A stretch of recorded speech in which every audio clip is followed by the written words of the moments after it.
जय हिंद फ्रेंड्स, स्वागत है आपका पब्लिक मेट्रो पे। और कल सुप्रीम कोर्ट में समलैंगिक विवाह होना चाहिए या नहीं होना चाहिए, इस पे सुप्रीम कोर्ट ने जो है वो ये कह करके आगे की सुनवाई करने से इनकार कर दिया कि ये संसद का काम है, कानून बनाना संसद का काम है। विवाह सही है या गलत है, इस पे तीन दो से जो है इस पे कानून नहीं बन पाया, यानी कि 3 जजों ने जो है इस पे असहमति जताई। उन्होंने कहा कि इसके पक्ष में हम नहीं कुछ बोल सकते हैं, ये हमारा काम नहीं है। वहीं 2 जजों ने जो है इसे सहमति दी थी कि हाँ ऐसा होना चाहिए था।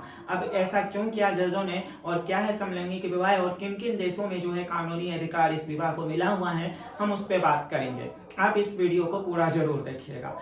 कल सुप्रीम कोर्ट में जो है समलैंगिक विवाह पे बात चल रही थी। अब समलैंगिक विवाह क्या होता है?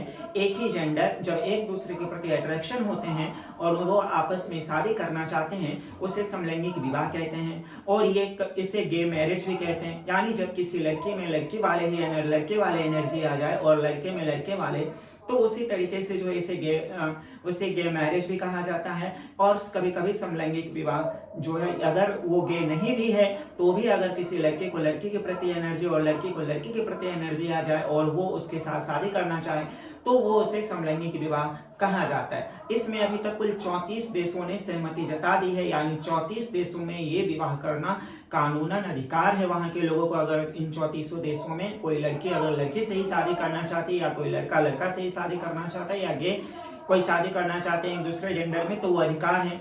इसमें सबसे पहले नीदरलैंड ने 2000 में कानून बनाया था, लेकिन भारत ने कल सुप्रीम कोर्ट में साफ साफ इनकार कर दिया कि हम इस पे कुछ भी नहीं कर सकते, ये काम संसद का है और वो कानून बनाए। हालांकि उन्होंने इसे मानसिक रूप, जो जिस अपील की गई थी कि इसे मानसिक रूप करार दिया जाए, उस पर भी सुप्रीम कोर्ट ने कहा कि हम इसे मानसिक रूप नहीं कह सकते। किसको किससे प्रेम करना है और किसको किसके साथ रहना है, ये किसी की व्यक्तिगत इच्छा है, इसलिए हम इसे मानसिक बीमारी जो है वो नहीं कह सकते हैं। लेकिन वही समलैंगिक विवाह वाले को बच्चे गोद लेने का भी अधिकार नहीं मिलेगा। अब ऐसा क्यों हुआ? क्योंकि अगर 2 समलैंगिक यानी लड़के लड़के ही शादी करेंगे तो शायद वो एक पापा का फर्ज नहीं निभा सकते हैं, सिर्फ माँ का ही निभाएंगे। और अगर एक लड़का लड़का ही शादी करेगा तो शायद वो सिर्फ बाप का ही फर्ज निभा पाएगा, क्योंकि दोनों तरफ से सेम जेंडर ही रहेंगे।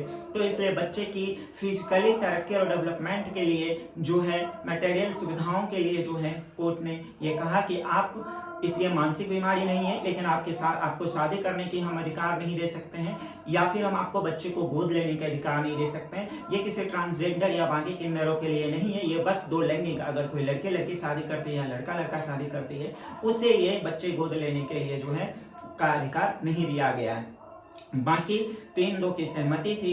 आप क्या सोचते हैं सुप्रीम कोर्ट के इस फैसले पे, हमें कमेंट में जरूर बताएं। बाकी जैसे ही कुछ अपडेट आएगा हम आपको फिर से अवेयर करेंगे। तब तक देखते रहिए पब्लिक मेट्रो। जय हिंद।